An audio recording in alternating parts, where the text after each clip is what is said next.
Hello, my name's Paul Mugan, and I want to share with you uh, how I developed the online component of my blended learning system. Well, it started back in 2003 when I just started to learn about HTML and web design.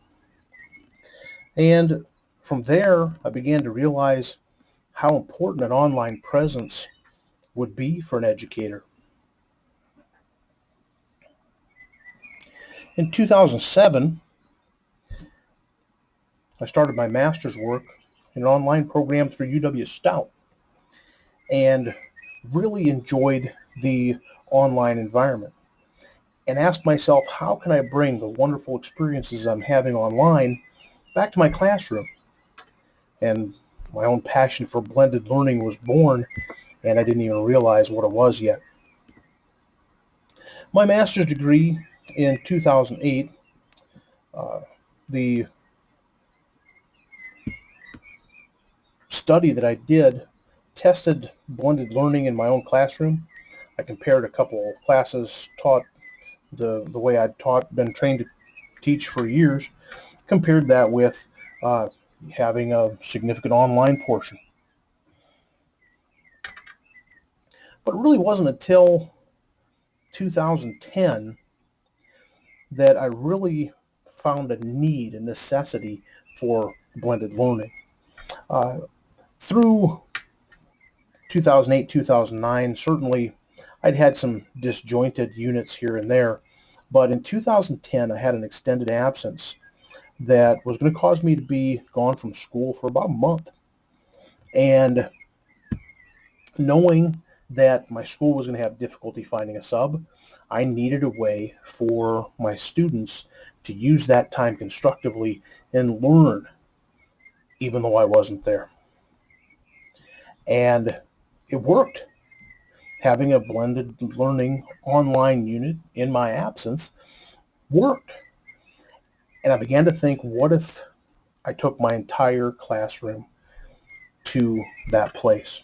And so in 2011, I had my first fully blended semester, and I learned. The students told me what was going well and what was not. My co-teacher, a student teacher that I had at the time, a parent of a student that also happened to be a teacher, all of them helped me to improve the program.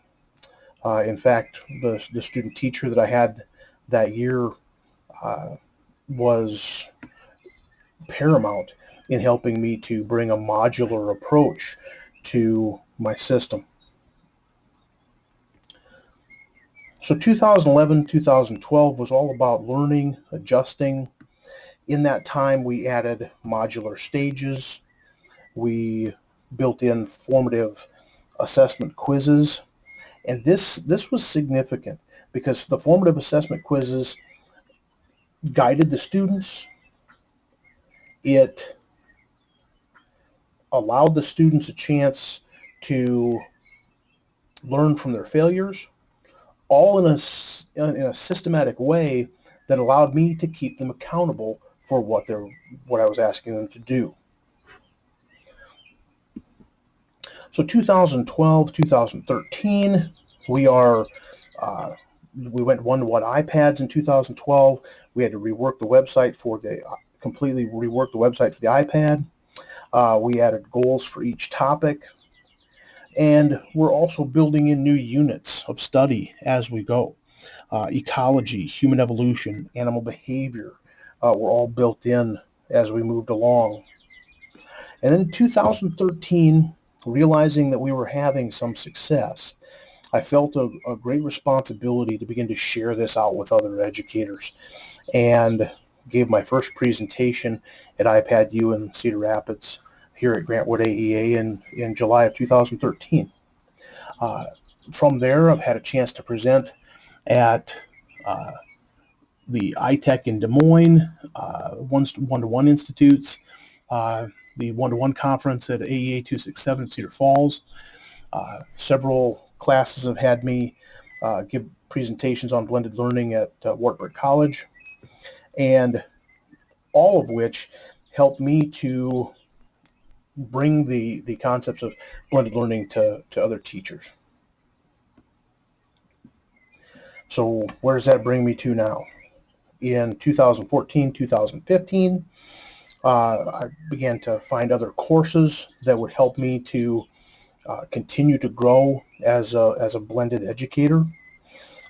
And in 2015, I just finished a graduate certificate in online teaching and e-learning, which is going to help me bring some discussions to my blended learning system.